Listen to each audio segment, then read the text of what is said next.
একটা সিএম স্যারের একটা কথা নিয়ে বারবার তুলছে যে সিএম স্যার বলেছেন যে due to the partition part of Tripura চাকদার উসনাবাদ যেখান থেকে টাকাটা আসতো ট্যাক্স আসতো that has gone to present Bangladesh বা ইস্ট পাকিস্তান.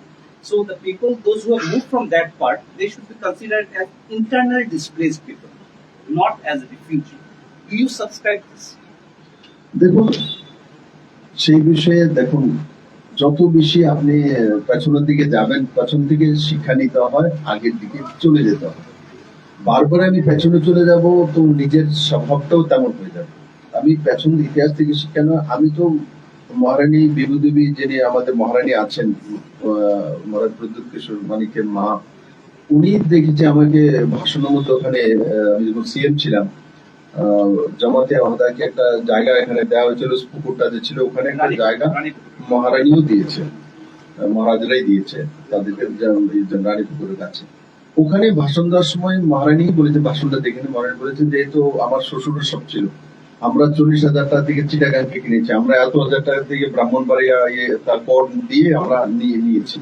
তো সমস্তটাই মহারাজের যে লাইব্রেরি এখন যে ঘটনা হয়েছে তখন সেগুলো পুড়িয়ে শেষ করেছে. বীর বিক্রম লাইব্রেরি কুমিল্লাতে ছিল.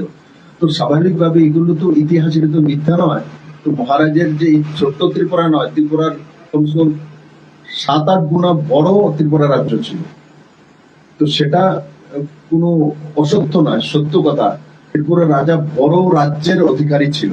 ত্রিপুরার ডাইনেস্টি ভারতবর্ষের 5টার ওল্ডেস্ট ডাইনেস্টির মধ্যে একটা ডাইনেস্টি. তো তার জন্য আমরা গর্ব করি যে আমাদের রাজ্যের যে রাজা সেটা 5টা পুরনো রাজার মধ্যে একটা, এত পুরনো ডাইনেস্টি. তো আমাদের রাজ্যটা অনেক বড় ছিল. তো এখনকার কে কি বলছে তাতে কোনো আসে যায় না. দিস ইজ ফ্যাক্ট যে বাংলাদেশের বড় একটা অংশ, এখনো তো মহারাজ বলেছেন মাঝখানে যখন কেয়ারটেকার ওখানে যে প্রধানমন্ত্রী বা প্রেসিডেন্ট ছিলেন ইউনিস, ওই সময় তো মহারাজ প্রদ্যুৎ কিশোর মানিককেই বলেছিলেন বলে, এই তো উনি একটা ইন্টারভিউ দিয়েছিলেন, তার মধ্যে উনি বলেছেন যে এটা তো আমাদেরই ছিল, আমরা চিকেন নেক বলছো, ধমকি দিয়ে চিকেন নেক নিয়ে যাবো, নর্থ ইস্ট নিয়ে যাবো. তখন মহারাজ বলেন সিলেট নিয়ে এসব তো আমাদের. তো আমি বলছি মহারাজও তো ইতিহাসটা জানে, মহারাজ বুদ্ধি তো বলেছে এগুলো আমাদের ছিল. নতুন কোনো কথা নেই. যারা এগুলো বলে এমনিতেই মনের আনন্দে বলে, কিন্তু ফ্যাক্ট সঠিক যে আমাদের ত্রিপুরা বহু বড় ছিল.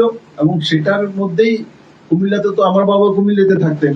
তো আমাদের কাছে জমিন যে দালাল দলিল ছিল, মহারাজাদের দলিল ছিল ত্রিপুরা কুমিল্লাতে, খাজনার দলিল তো মহারাজদেরই ছিল, এটা এরিয়া তো মহারাজদেরই ছিল.